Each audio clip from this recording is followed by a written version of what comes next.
first thing I would want to do is I would really like to kind of talk about some of my games in French, and then later on in Philidor and a little bit of openings. So I'm gonna go ahead and show you one of my most favorite games in French, which obviously I won. This one was really great in particular because it was, I remember this was a not a super high stake event, because I kept playing those like norm events and like world championship, youth, junior, and it was always so draining, because by the time you start to have fun in the tournament, you're like, oh geez, now I gotta actually win, and now I'm fighting for the gold, and it starts to get too real. Or you're fighting for a norm or something, so you have to be very careful, because, well, if you lose it, you lose the norm, you lose the gold, you lose the whole thing, which happened so many times to me. So this one was a fun one because I wasn't really fighting for anything that severe. I will go ahead and show you a few other ideas, few other lines that happened to me over the next few weeks, but for now, let's talk about this one. So this is the most common lines there. This is the most common lines in Vinover. There are so many other things Black can do. This is one of them. This is one of them. Black can try to give this guy up. Black can try to shortcast though. Those are the two most common. Black can try to do something super fun like this.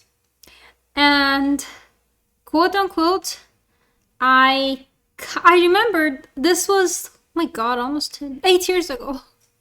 In this specific game, it happened to me in Denmark, 2014, and it was quite fun because I had specifically kind of prepared for this opponent who I saw played this Queen A5. If you see any of my videos or read my book, I say that a lot because if I know who I'm playing, I'm gonna prepare for the opponent and hopefully show them who's the boss, which is usually my cat right now.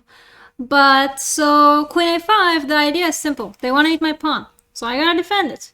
Now, this is this really fun / awkward Queen A4, which kind of prevents my queen from moving, because if I move it, I lose it. If I play like Bishop D3, they can do this like C4.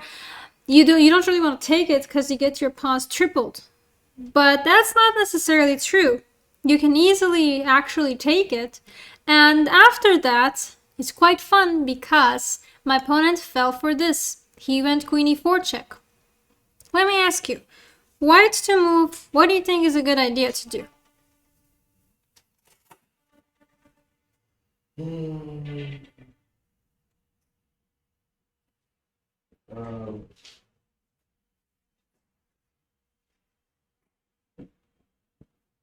Right. No, it's still in check. I am under check. Yeah, queen.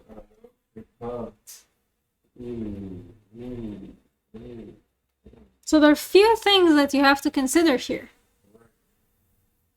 You can stop the check with a bishop, well, either bishops.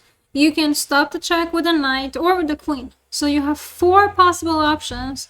All of them seem kind of logical, kind of good. Only one of them saves this pawn, but even if you save that pawn, we could lose this pawn. So,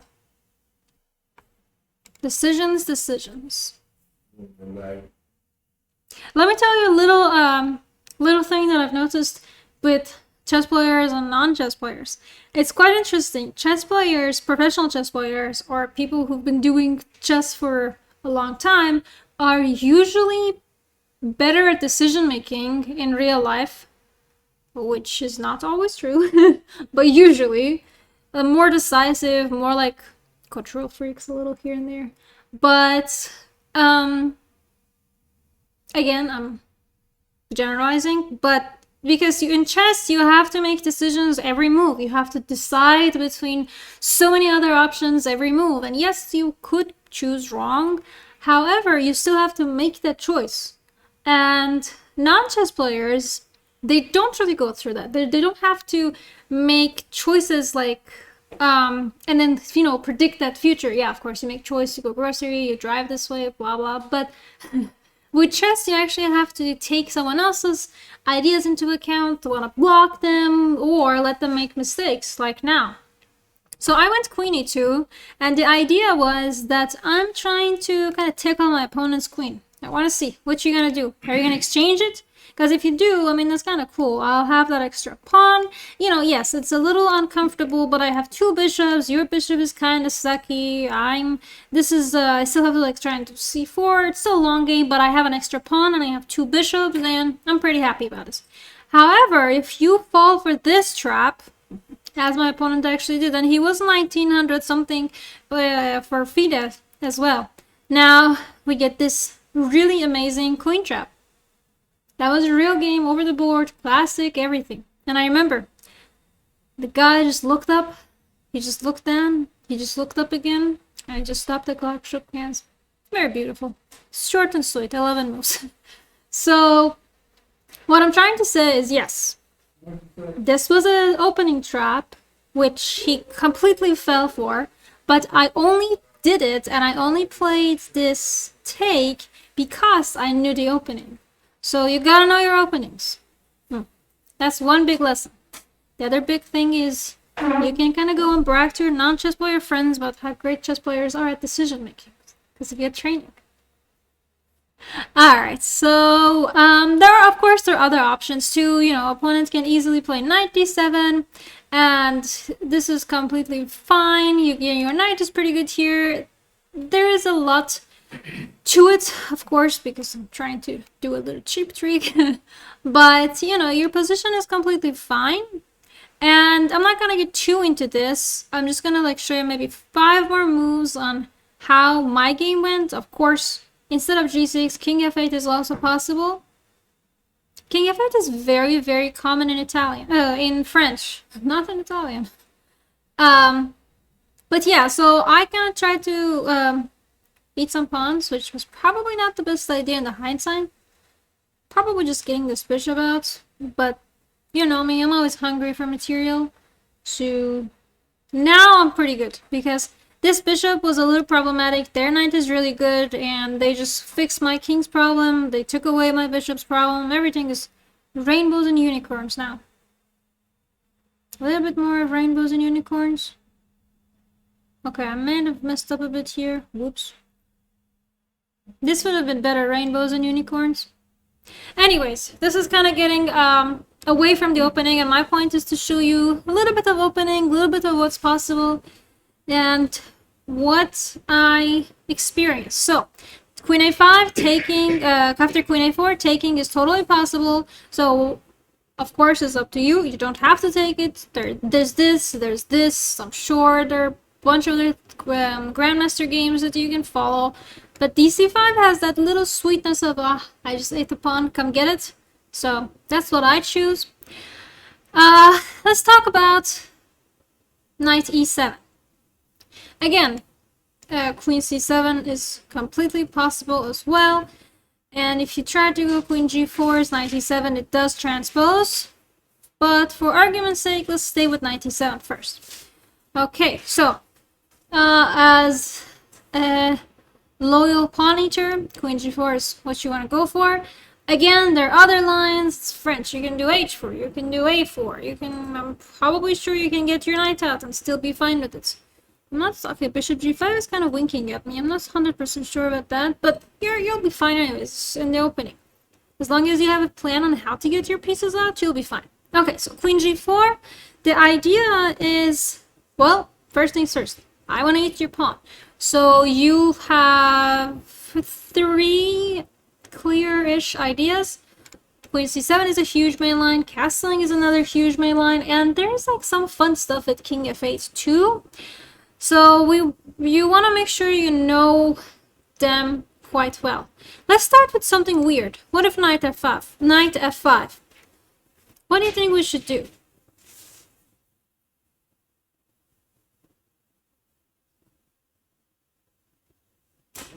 They're trying to defend this pawn. bishop. To where?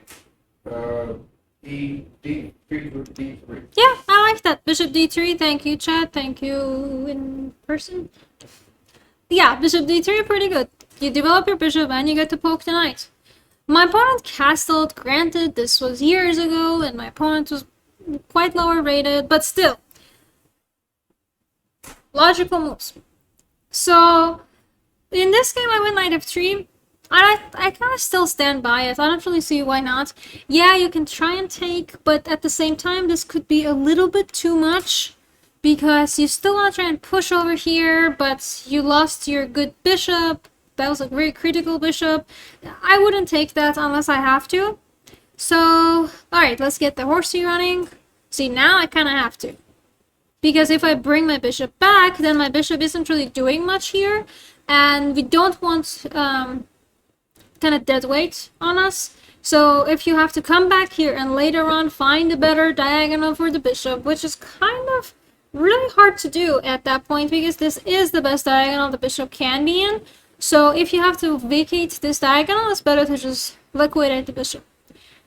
Then what do we want to do?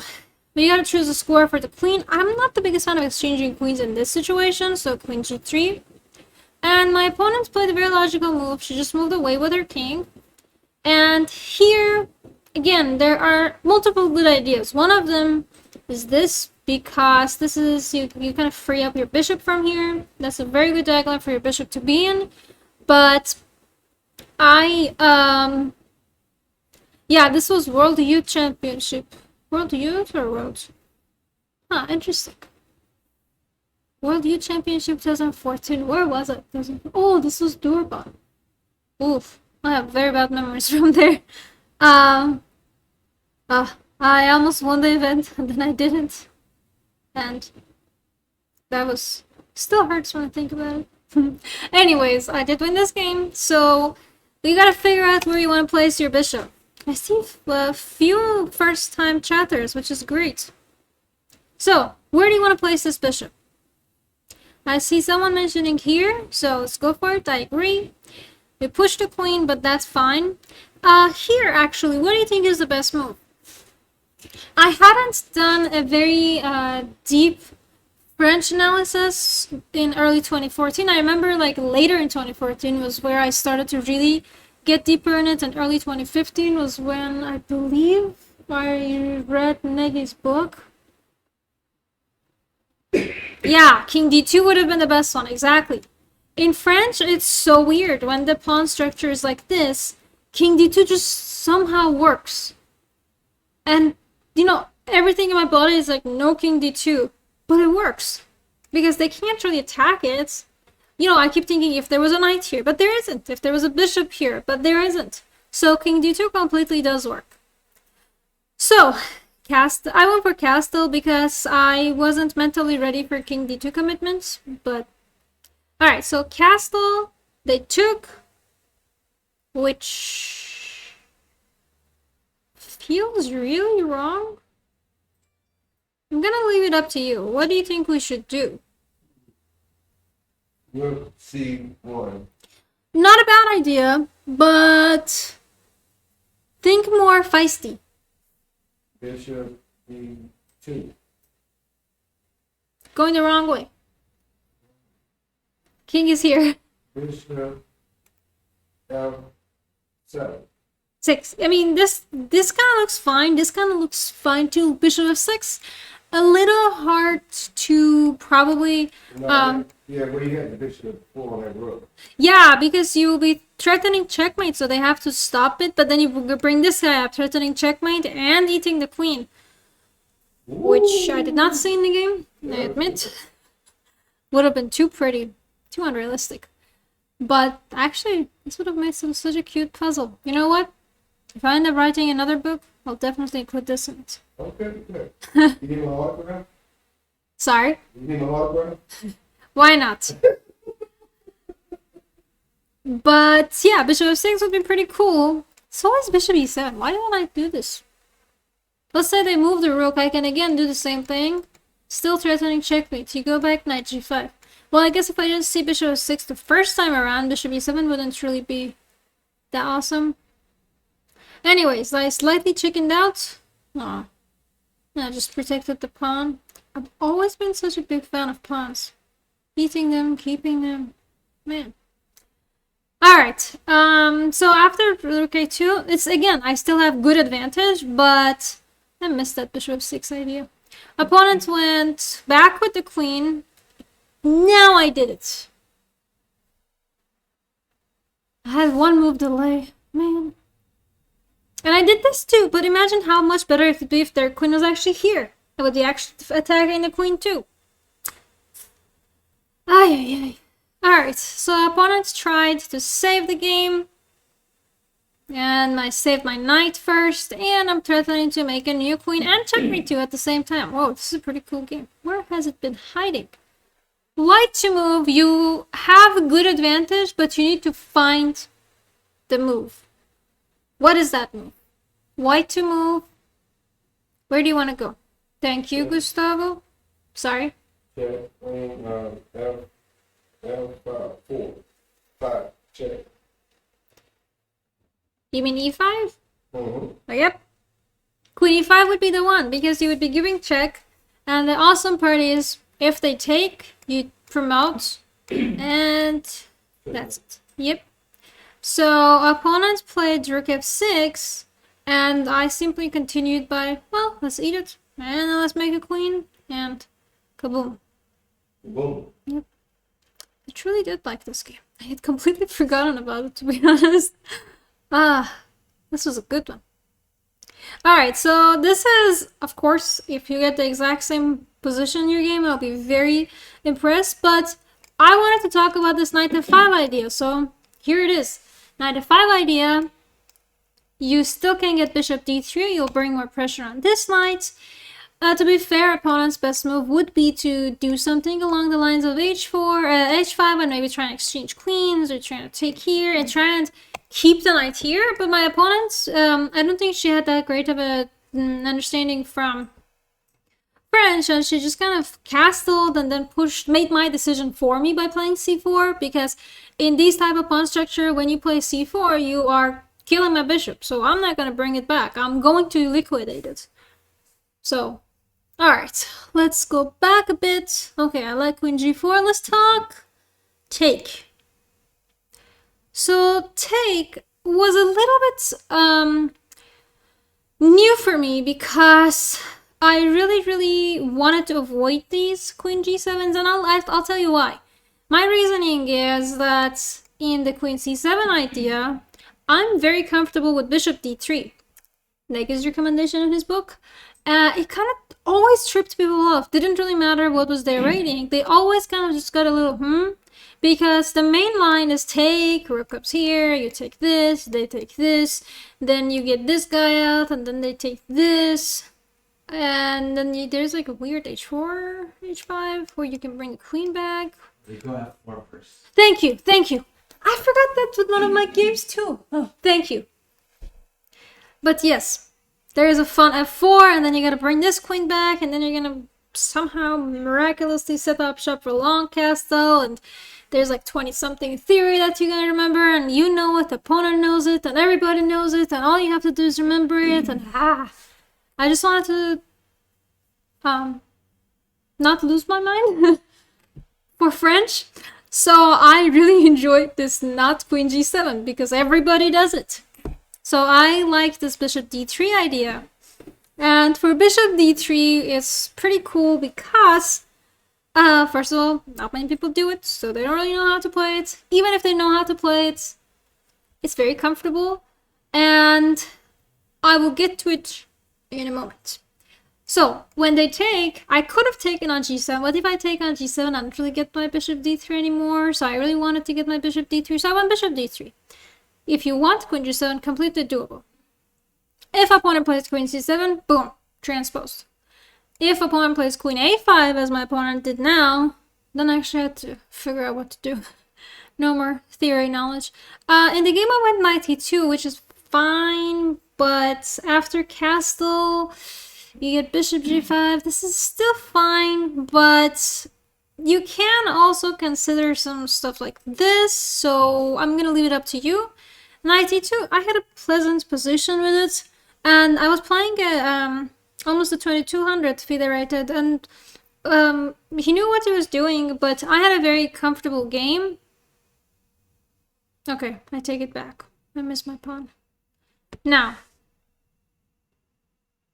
white to move, what do we do?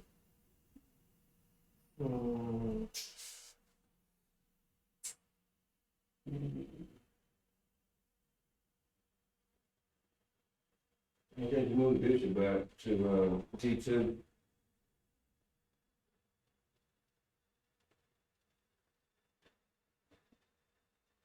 H5. Yeah, h5 would be pretty good, because their king is their weakness. So we have to kind of work with that weakness.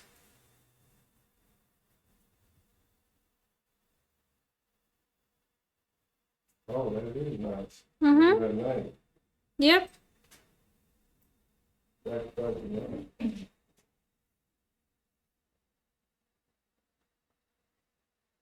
Now you continue attacking. You could also just take this first. So that would have been much more pleasant.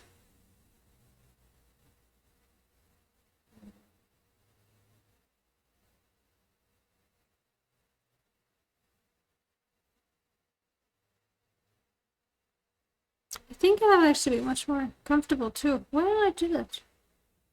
I think I was just in a mood. Yeah, because taking, of course, is checkmate. So they're not going to take it. So rook f6. I mean, I think this is also fine. Oof. Getting a little harder, though. Yeah, probably I made a mistake here. Well, bishop h5, but if this center is really strong, I actually know.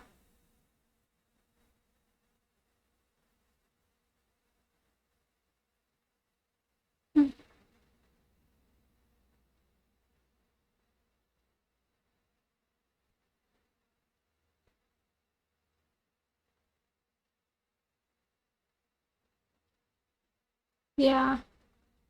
It is. It's kind of weird. I keep thinking castle, but then they take this, and yeah, I don't really want this. Rook h6, rook takes h6 probably would have been a little bit more subtle, because if rook f6, now I can just kind of pile up on this guy now. Yeah, this would have been a bit better. Just a bit. But it's really hard to make these type of decisions over the board. This type of tactics is the ones that you can't see the end, and you're giving up so much, and you just have like 2-3 pieces going at the king, and you just don't know if those material is enough. So it's really hard to give up that much. Anyways, this game went well. I ended up winning it. Let's move on. I want to show you the main lines, and I don't want us to run out of time. So, queen c7. Bishop d3.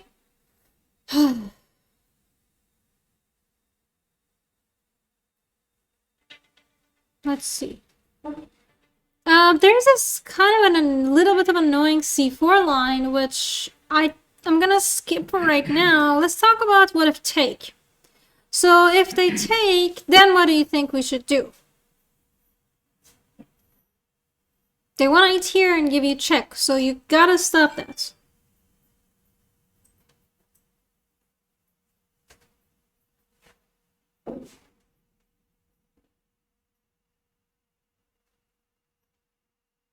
Knight e2.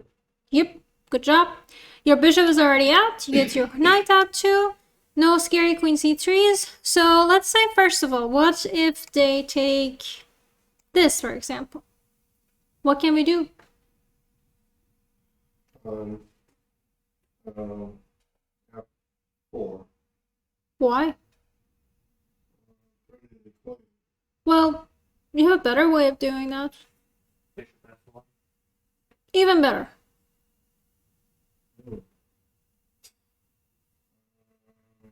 Pawn.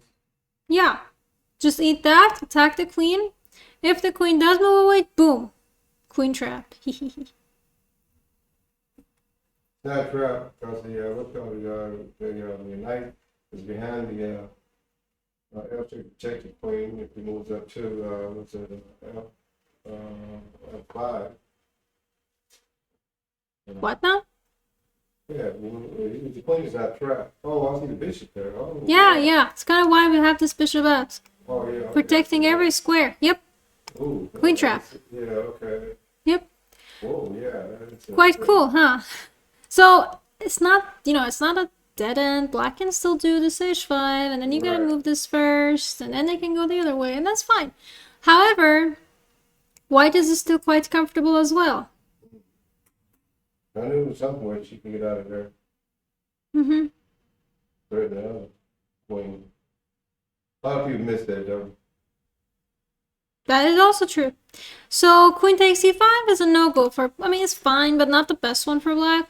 So lots of players play this against me, which I don't know why. It doesn't really attack anything. I just eat it.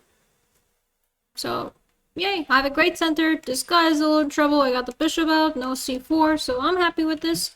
If you castle, well, welcome to my bishop. A lot of players tried h5 and stuff with me, and then I can simply take here, and if rook g8, I can just move away, and this is just really, really comfortable, even if queen f6, comfortable. Okay, maybe not queen f6 too comfortable, because I can't really do, this is also fine, but getting a little scary, so let's just be less scary, go queen h6, so they can't do that. If they do that, I'll get a fun bishop b5 out of it. Yay. Discovery attacks. Alright, so I think today is just queen eating day for me. Okay, so let me go back. So knight c6 is also kind of a no-go.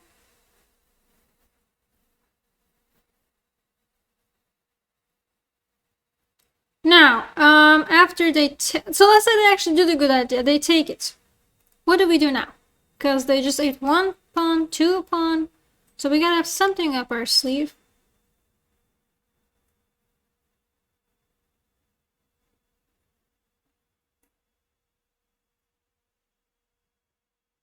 Could still take queen d7.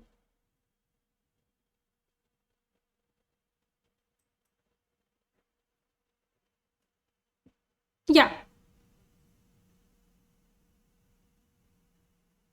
Rook g8, now what?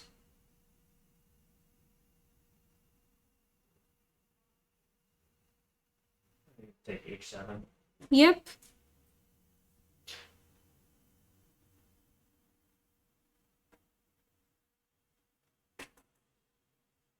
Now let's say they take, now what?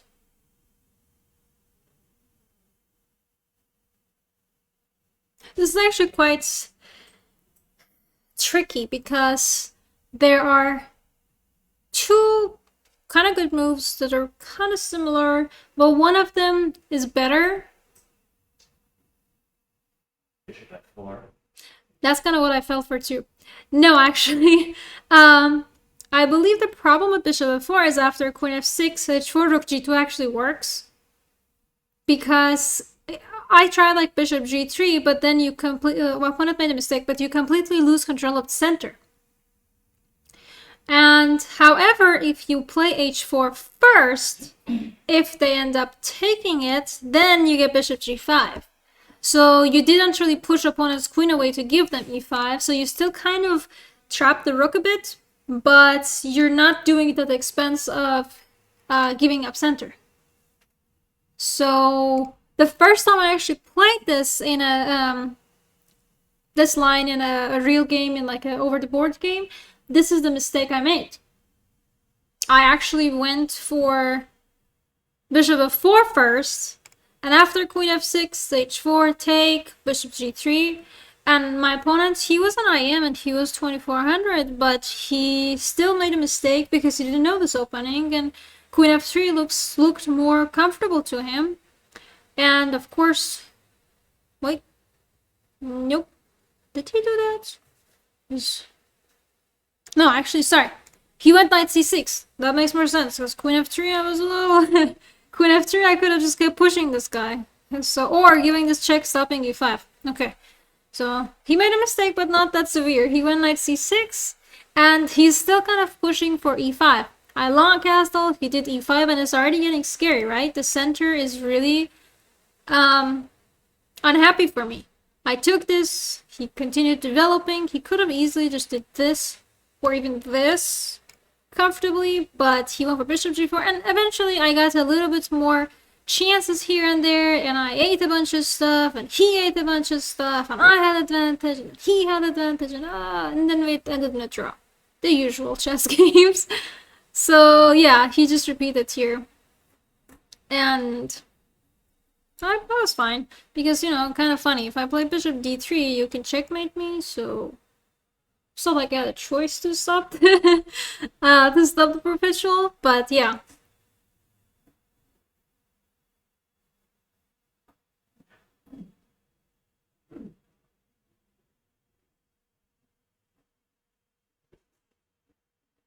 Alright, so that's what you should know about bishop f4. Let's take a minute and talk about h4.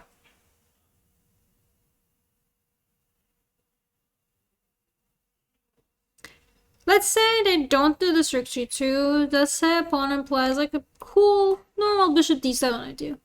What would you do now?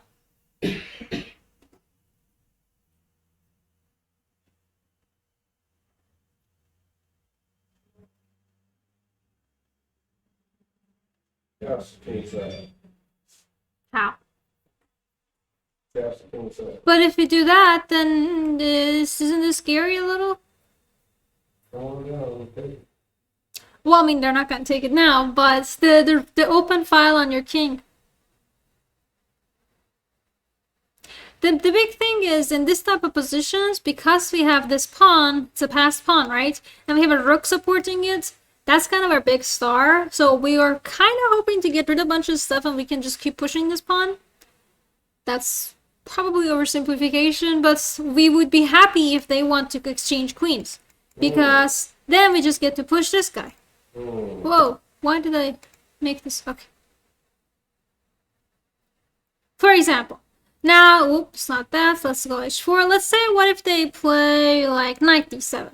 You can still go for this. Ooh, that's the sound I like to hear. Thank you for subscription. Even though it's on Twitch. So, well, even though it's not on Twitch. So if you do it on Twitch, we'll be even more happy. Alright, let me go back to where we were. Yeah, bishop f4, pretty cool. Because if you go back, try and exchange queens, I'll be very happy about it. I'll just keep being happy about it. If you go queen f6, that's fine. I'll kind of question you. Do you want to go back or do you want to go exchange queens?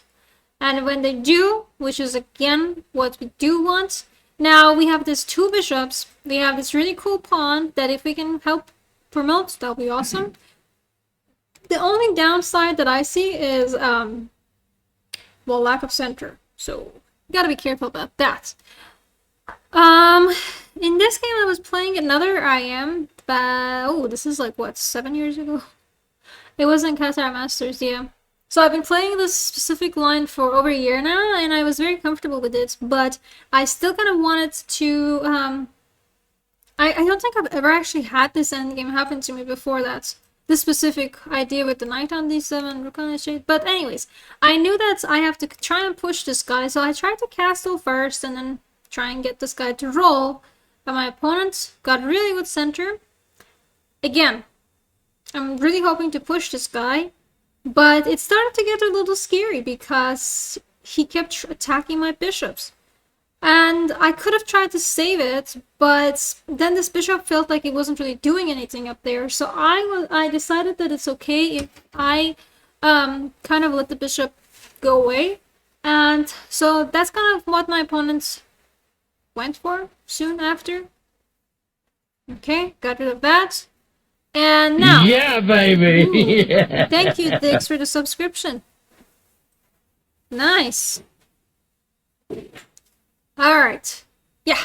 So, opponent has a pretty goody center. I got a really nice pass pawn.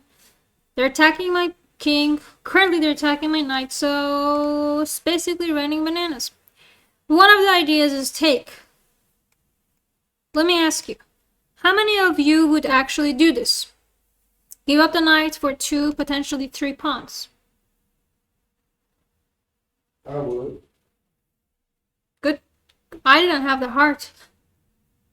Okay, I have a few I woods. But it's crazy, right? You shouldn't really have to give up your material this much. In Endgame, it's scary. So I didn't go for it, and I kind of took the chicken route. And I just decided to defend this guy, and I was trying to find a way to push these pawns, and as you can see, it started to get a little ugly. Bishop a4, and I would have probably busted. Yeah. I got lucky here, exchanging these. Defending this guy first, because if I can start pushing this, that's my main plan. That's my main game. And if I also can get this knight here, oof, that'll be perfect. Okay, first little push, then try to bring in knight, a little more push, bring in knight, going for here. He just gave up the rook. Well, I guess he gave up exchange. I'm still trying to push, but I don't want to end up losing my pawns, so changing direction. Another beautiful check, another push, another push, another push, and he resigned. Oh, this is such a pretty end. But this game could have easily went the other direction, because my opponent could have very, very easily busted me back here. A little before that, probably. There we go. Bishop a4. Keep the strong center, start attacking on my weakness before I get to push the pawns. What was his losing move? He started to lose control when he didn't play bishop f4, and after d4, he kind of gave me an easier time trying to get the knight out, trying to defend this pawn. Yeah, like that. Knight c4 was the big problem, because my bishop could be more... their knight could be more useful for them. And they didn't really use it. d4 followed by knight c4 really kind of killed their game, so... I guess they could have tried king g5 first, knight f2, then bishop c6, trying to stop this. But this is still very uncomfortable, because as soon as I get like knight h3... Yeah, knight h3 is a weird square. Maybe knight d3? Oh, no. Whoops. Yeah, their center is really, really strong. I have to be very careful with it. So they made multiple bad moves, but started with d4. Okay, let's see. I can probably squeeze in one more.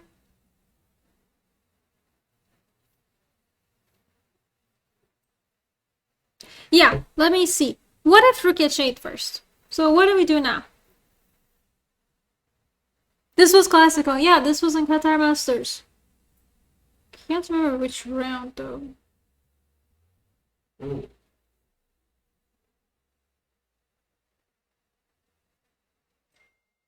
Counterattack with bishop f4. Yep. In the game, opponent went back. I kept chasing that queen, and they finally gave in, which is not a good idea, because now look at these bishops. And then look at this pawn. Just feels like a dream come true. Beautiful push. Yeah, I ate a little more. Trying to promote. Boom. Aw, I thought he would take. Well, actually, if he took, then g7. Another boom. Beautiful. And this position is already really better. I'm very hesitant to use the word winning, but it's just really, really better, because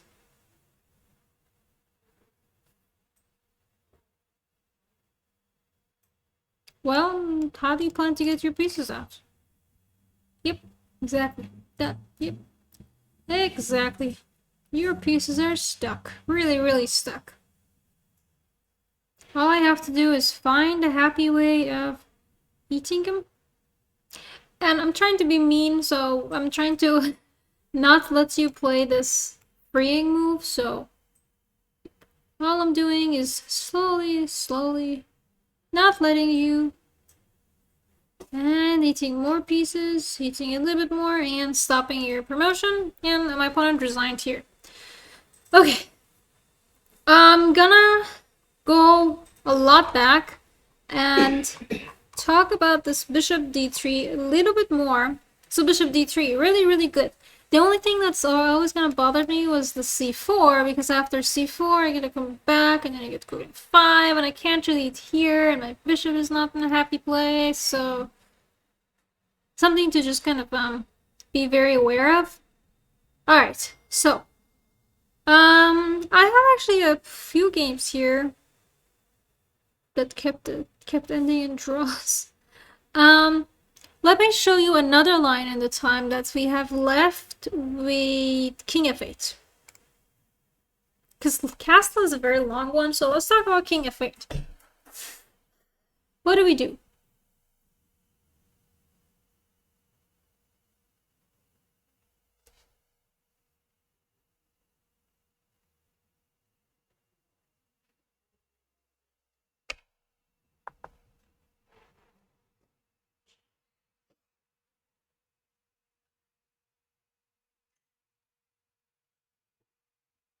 Bishop, G5.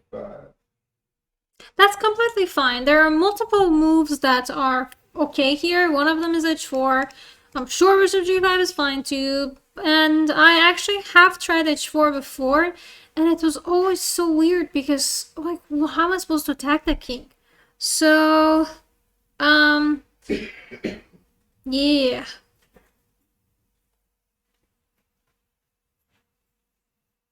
It was always very uncomfortable. And opponents got this bishop a6, and they're attacking left and right, and really hard. So, this was actually one of the cool games. But I'm going to go back and show you what I believe Negi said in his book. It would have been much better if I actually had the book here and I would just show it every time I said it. But I might have made a small mistake there. Alright, so let's see. My opponent, after King f8, I'm still fine with h4, but I would advise on cautious. Queen d1 is recommended. I know, you're all kind of giving me a what just happened look, but it's quite interesting because after Queen d1, King got a King can move, pawn can move, the queen can come. There's so many ideas, but the main idea is my queen's work on g4 is done, so I'm gonna get it away from the rest of the pieces. So when my queen is no longer in front of my pieces, I can kind of push them again. So I went for bishop d2. Opponent probably taking is also an interesting choice, but opponent's gonna went for queen a4 and queen b1.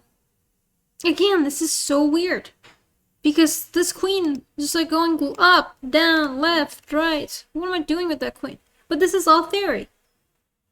Don't ask me who came up with it. Actually, I know who came up with it, but don't ask me how they came up with it. The idea is I'm kind of annoying your pawns. Just the biggest idea ever. And yeah, and opponent can potentially try and maybe like do a b6, but then bye queen. Slowly. I guess opponents can potentially try and maybe get some pieces rolling, but then again, I still have this bishop b5. I might have some h4 ideas. There's a lot of ideas like that.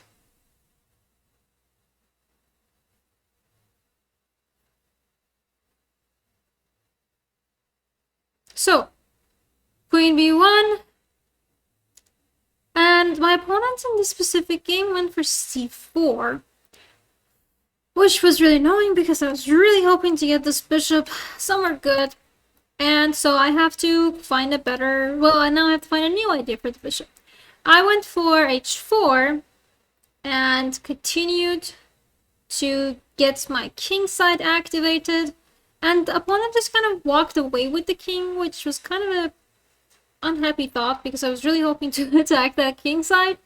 Like, let's say if they play king g8, now I can potentially try to get the rook somewhere around here, maybe start with g4, h5. I have a lot of ideas like that. So, but opponent just went king e8, broke my heart a bit. And I went queen d1. To be fair, probably king f1 is a little bit better. But I just really, I thought that my queen's job here is done because it was attacking the pawn. I was attacking bishop b5 as well, and the position has changed. My bishop can no longer get out here. This is a very close center, so I have the luxury of moving the queen again.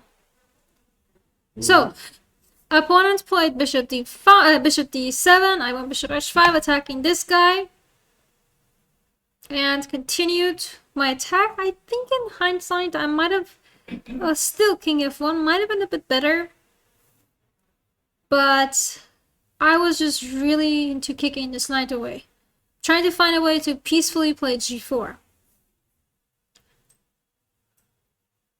And the position is still good, but alright, question for the people.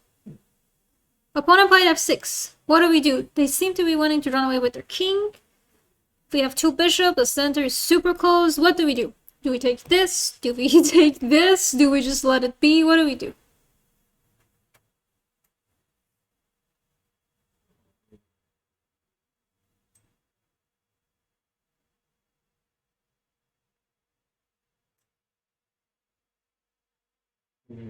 Now move queen up. Queen up to d4. I mean, you can, but they're threatening to eat this pawn, so... Oh, okay. So, take it.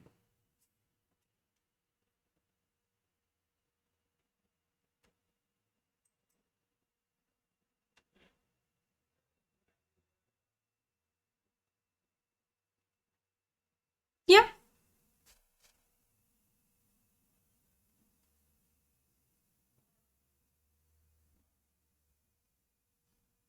Now what?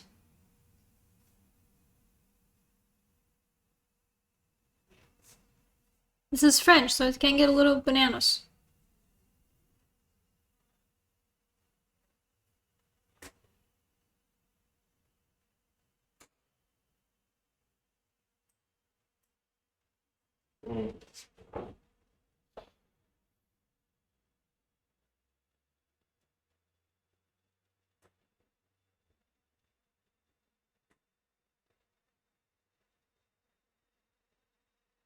I'm moving that bishop back on g4 with that knight.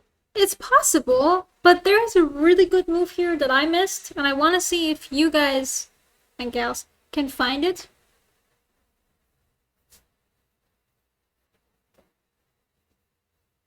Okay.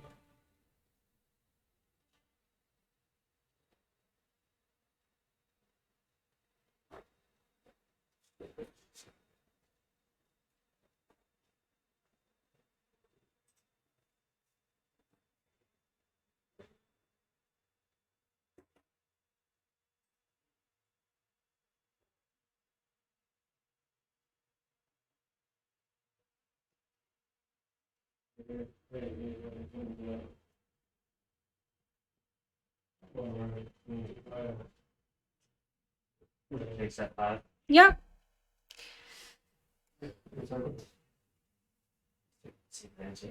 Oh, look! Yeah, That's good, but the chat can see it. So after rook f5, pawn takes, bishop, king f1 is fine too, but bishop h6 is kind of the spicy way. After rook moves, you can bring up the knight, you can attack here, and this is kind of, you are very much suffocating the opponent. They can't really come up with any good moves. They have moves, they can defend it, but they don't really have a good idea. All the ideas are mine. I can get this guy up, I can get this one rolling, I can even go up here, continue to attack this. So yeah, I didn't play rook takes f5 because it just felt so surreal to me. I think that's the right word. I went for g4, and I decided to give this up, and I went for this banana stuff. My idea was if they take, I get bishop g5, I'm attacking here, I'm attacking there. If they get there, I go up there. Crazy. And my opponent also didn't accept this sacrifice. He went to king f7. I got a good bishop out of it. Trying to run with the king, trying to eat more pieces, more material. And my position was really good, but it was quite... it was not as easy to convert as I thought, because opponents started to immediately, like, e5, get center. Well, he'll get now, soon. Yeah. And it was really hard to... Well, actually, I don't know why I didn't win this. Oh, now I know why I didn't win this. Here, I made the mistake. I should have tried to simplify the position, but for some unknown, god-awful reason, I didn't. I didn't take my own advice. When you have extra material, simplify. I took with the d pawn, and the opponent took over here, and then they got d4, and I'm still better. But it is a little, I'm giving them too much room for opponent to slip away. And I finalized this beautiful, not masterpiece with my d4. And unfortunately, opponents started to really slip away, and now I'm the one in a bit of trouble, because these two pawns are really scary. And yes, I was lucky enough to, well, not lucky enough, but I found the good ideas and stop this madness. But I could have easily avoided all these madness. I mean, I didn't draw here, but I could have easily avoided this madness if I had just, go back a bit more, chosen to keep these pawns steady and just take with the bishop.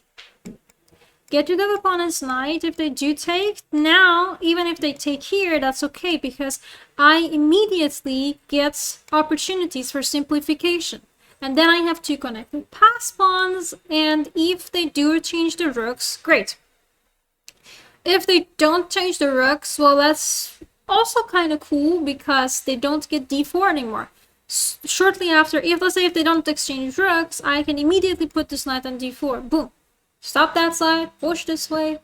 So, yeah. So for now, you guys and gals saw a few of my masterpieces, a few of my not so masterpieces. And we will continue again with Negi's recommendation for French, which you can also find in his book. I think he only has one book series, so it should be easy to find. So, we'll continue on that again, not next week, because I'm going to be in Turkey, but the week after that.